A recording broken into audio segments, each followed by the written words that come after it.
Okay, I'm gonna attempt to keep this one a super quick one.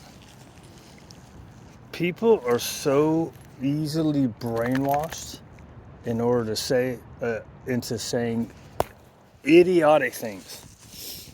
So, and I've noticed this because of most of the left-wing people have these very short-sighted arguments that are grounded in self-righteousness, right?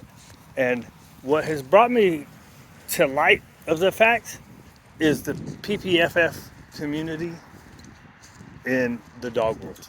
Like, instead of just doing their stuff, right? They're so busy telling everybody else that they're pieces of shit, right? And this is what I've seen, like, pretty much since COVID, like, kind of when shortly before COVID, but especially when I say that with an L in it, cold vid started. You could tell the self-righteous smugness of these assholes. But there was a video of a dude working with a reactive dog. The dog is sitting there, staring at something, right? And the guy tells it to do it down. The dog does the down and looks at him. Is not reacting to the person walking by with the dog. And a person in the comments goes something or other, and look at the e-collar trash trainer. Instead of being like, the dog's not reacting, so I wonder what he did to get it there, right? And instead of going, well, the dog's not reacting, so whatever he did, and who knows if he did this person doesn't even know if he did an e-collar correction or not, right? So it's like, how do you know he even used it in that moment? He just got the dog's attention and had the dog do something. That's what you want the dog to do, to not react to something, right?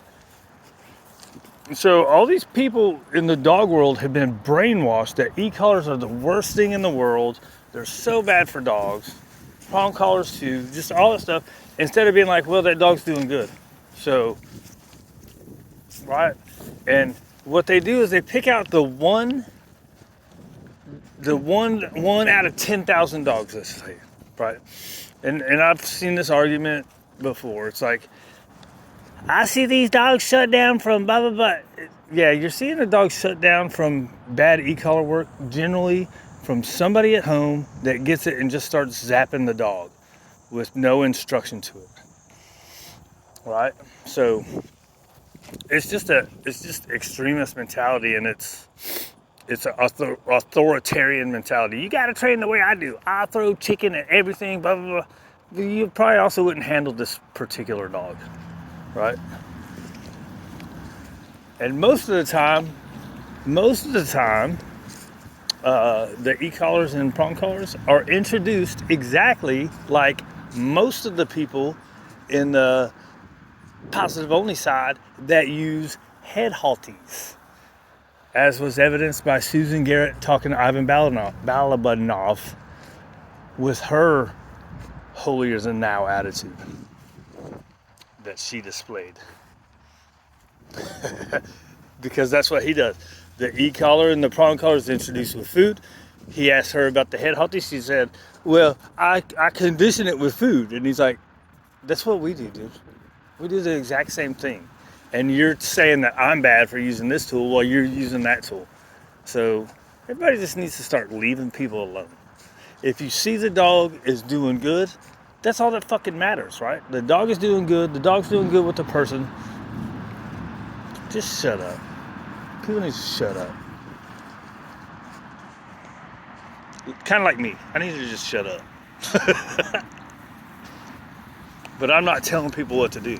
Well, I am. I'm telling people to shut up. Mind their own business. You know? The way it should be. You do what you think is right, and let people do what they think is right. If you see people misusing stuff, then you say something. If it's not being misused, then shut the fuck up. 99% of the time, e-collars and prong collars are used appropriately. Are they misused? Sure. Not typically by trainers. Some trainers do. Some trainers still use it in the old I'm going to zap the shit out of the dog way. But not usually. Do your own research. Quit listening to academia. Quit listening to studies that are not done in a disingenuous way. Look at who's paying for the studies, and you'll see. Out of here. Oh, I went a little bit over. Chico! Chico! Yay, that's my good boys.